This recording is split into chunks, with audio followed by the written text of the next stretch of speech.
Okay, it's at night. I've been doing a lot of research on this particular issue that I found with the truck.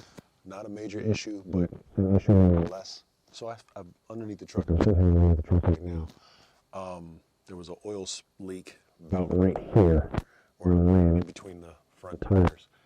And I was wondering where the oil was coming from. So I observed it, let it sit for a couple hours, seen that the spot was getting bigger, and so I got up under here and I wiped everything down.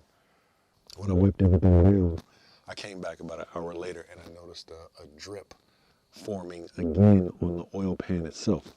So basically this oil pan is rusty and I'm gonna have to repair it. I'm pretty sure this thing is gonna be major expensive, so I don't think I want to buy another one because it's gonna be in the realm of $300 just for this oil pan. And it's not completely holy, but there definitely is a fracture or some sort in this oil pan. I also can see how it formed. Basically, the paint came off and road grime and stuff like that rusted through and basically sat in between the paint and the metal surface itself, causing hairline fractures and leaks. So I'll show you guys what it looks like. So basically, right there is where the main fracture is. And if you look, that paint that they paint onto the, usually, I mean, it's all, that orange paint is on everything. It's all over. And basically the engine is orange, but I'm in the process of taking the oil pan down. I've already drained the oil. So what I'm gonna do is clean this off, sand it, JB weld it. It's probably gonna take like a whole day to do it because this stuff gotta be really clean before you apply the JB weld. So clean it, sand it, scuff it up, put the JB weld on, let it sit, and then put it back on and put a new gasket on, and it should be fine. This drip is very slow. I'm gonna take this down tonight and probably start prepping it for getting all this paint off and scuffing all the rust off and everything, so I can basically just do the whole thing. And then I'm gonna repaint it orange to keep something protecting, some type of protectant on it between road grime and the actual metal surface itself, so this won't happen down the road. All right, I have the oil pan off. Sorry, it's a little bright over there. I have the oil pan off. I'm gonna have to pry this gasket off tomorrow, but came off pretty easy if you look at it there. So I'm gonna get this from under here, collect all my bolts, and go ahead and start prepping the surface for cleaning and rust removal. All right, it's the next day. Last night after I finished taking the oil pan down, I actually found the hole. It was a fracture, a hairline crack, so I had to puncture it to get all the rust spots out to get to the main culprit of the issue of why it was leaking in the first place. The very bottom of the pan was pretty rusty, so basically, like I said, the paint was chipping, so it basically made the water and the salt sit up in there in between the paint and the metal, which basically just holds that there, and it basically just rusted through. So I'll show you guys what it looks like. Now, if you take a look at the bottom of the pan, you can see how rusty it is. It had a whole bunch of pitting. So I'm using some wire brushes and a nice grinding wheel that I got to basically clean the surface off as good as I can without having to eat through the metal completely.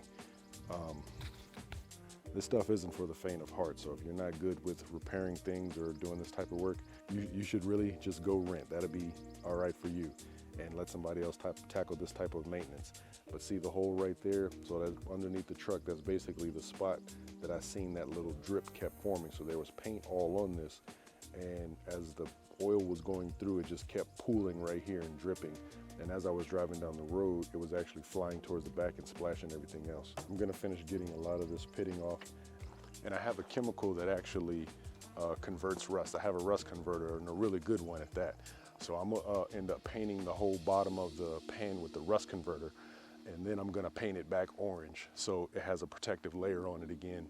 But the rust converter actually gives it a protective layer as well. This is one of the best rust inhibitors I've found. it actually, well, rust converters, I should say.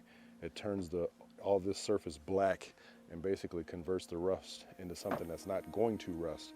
So I'm gonna put that on the most of it, and I'll leave this patch right here so I can go ahead and do the JB weld on this spot, leave it for 24 hours, then repaint and put the converter on there as well. But I actually shouldn't need to. That's when I'll just go ahead and paint the whole thing.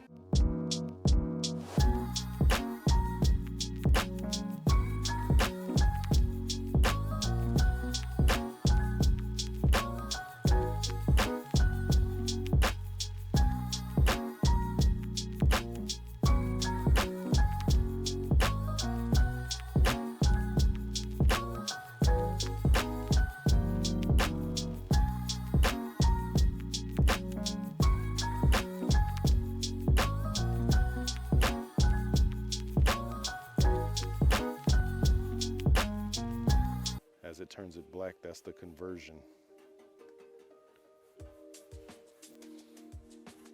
So once it dries, it's gonna be literally fully like black. Like I said, I'm not gonna do that section right there for right now. I just wanna get the rest of it coated. I was gonna put a primer on here, but I thought this would be better because I'm not taking it down to completely bare metal, so it still has a rust element on it. So a rust converter would actually be a better process. See how it's turning black? See how this is so much darker than that? You see? This stuff is really good. This is one of the best rust inhibitors or converters that I found, and it actually works immediately. And I already cleaned this off with a brake cleaner, so nothing's really on it.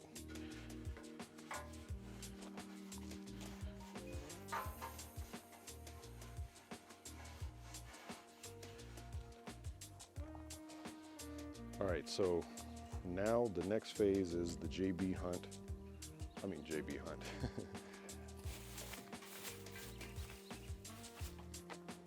That's my gasket maker. I'm gonna end up making my own gasket for this. And this is the JB weld that I'm gonna end up fixing this patch with. I'm thinking about welding this, putting some welds on it just to give it a little bit more filler, but I'll see. Okay, so if you look at it now, I put the patch in. From the other side, it's nice and solid in there. I'll probably sand that down once it hardens up tomorrow. From the outside, you see that black color, and you can see the gray around there. That's still the rust, and this is the converted rust. So I'm free to paint this once it dries, but I'm gonna end up putting another coat on this just in case. Actually, I've already put 2 coats on, so I think this side is good. But as soon as this dries, I'm probably gonna feather out the edge and put another layer on just to feather it out, just to make sure it's not gonna leak. And after that, I'm free to paint it. So I have the engine orange enamel right here, so it matches with the rest of the truck.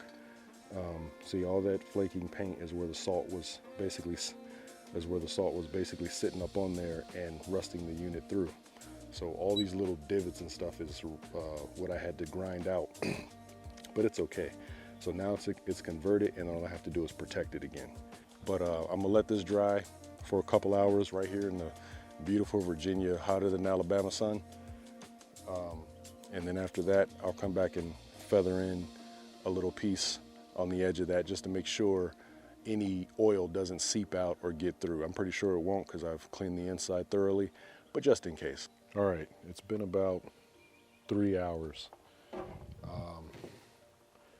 I put the second coat on just to feather it out, and it's actually dry to the touch right now, which is good. As you can see, the rust has been converted. It's all black, and this is dry to the touch as well. I'm just leaving it out here in the sun to make sure it heats up. And once I paint it, I don't want any issues to arise. So, and I put it all down here too because all this was rusty as well. So I just cleaned it off and got every bit of loose rust on it. As you can see, it's all pretty much nice and clean and dry to the touch. I'm gonna go ahead and let this sit for a full 24 hours and I'll end up painting it tomorrow. All right, it is the next day and this thing is completely dry now. It's actually hot to the touch because I've been letting it sit and bake in the sun. So I'm just in the process of putting the oil plug back in. So the oil plug is back in. So what I gotta do is I'm gonna go under the truck, put my gasket on, let it sit for an hour, and then go ahead and put this thing back up. I probably won't show that because that's nothing but putting the oil pan back up. But as far as the repair, it's good to go. That's what it looks like on the inside. So yeah, she's ready to go and nice and sealed up, tight and everything.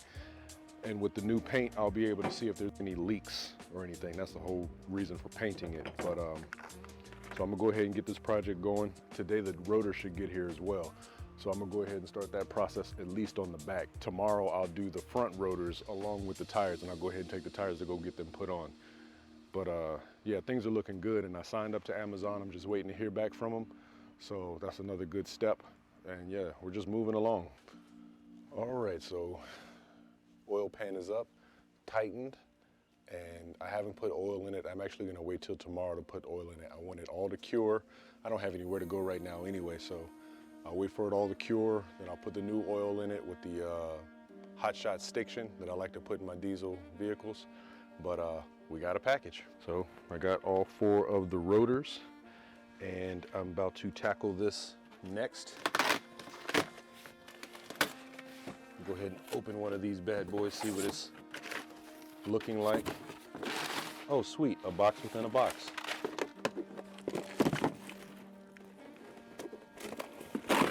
Jeez Louise, look at the size.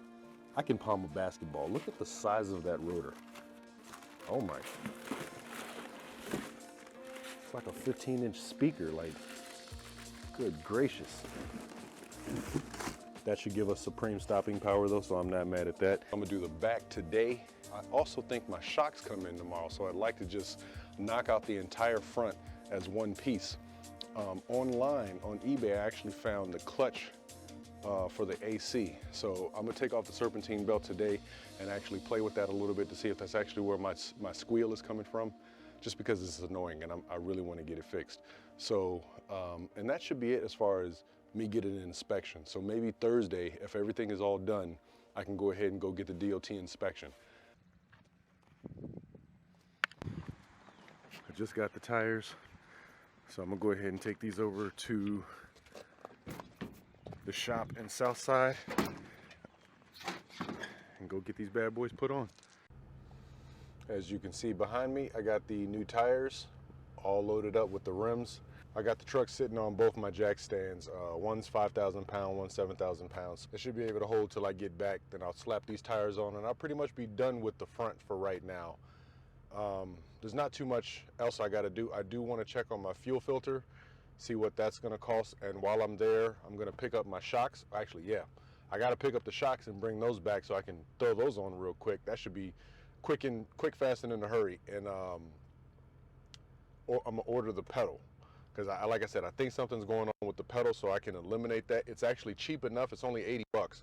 So I'm gonna just go ahead and get it and eliminate it as a problem, have a fresh pedal on there. All right, I went ahead and got the shocks. I'll go ahead and pop these bad boys on when I get home. There's really no, anybody can do these. They're not that hard to do. So right down the street is the tire company. So I'll go ahead and take these big tires over there and have them put them on. So I'm sitting here at Elite Tire, just waiting for him to change my tire. Got a lot going on over here today. Because I brought the tires over separately, he's actually charging me $50 a tire, which is a big help. Appreciate that.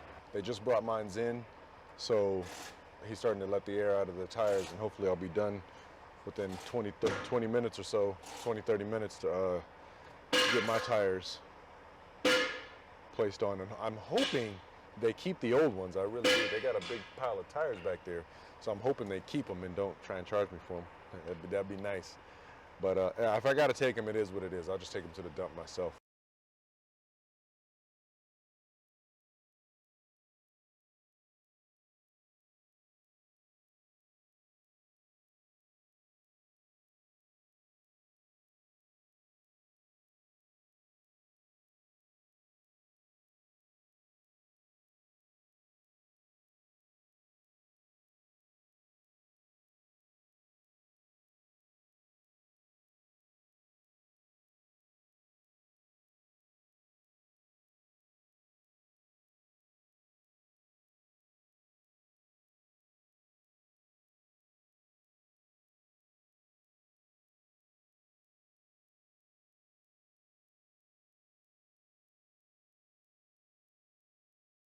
Okay, another day where we accomplish a lot of good things. I'm gonna take the old tires over to the dump because I did have to keep them. And then I'm gonna go home and put on these shocks. No real pizzazz in putting on shocks. You take 2 bolts off, you put the shock in, and you put the bolts back in. It's not really, you know, it's self-explanatory really, so there's no need to record that and make a film out of it. But yeah, we had a very good productive day. Got the rotors on, brakes on, tires on. The lady's gonna call me when the pedal arrives, and on to the next thing. I think tomorrow I will be doing my, either tomorrow or Friday, I will be doing my inspection. So I guess I'll go ahead and cap this video right here, and you will see me in the next video.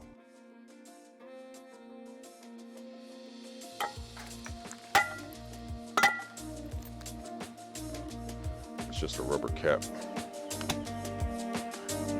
Well, see, this is technically a bad indicator.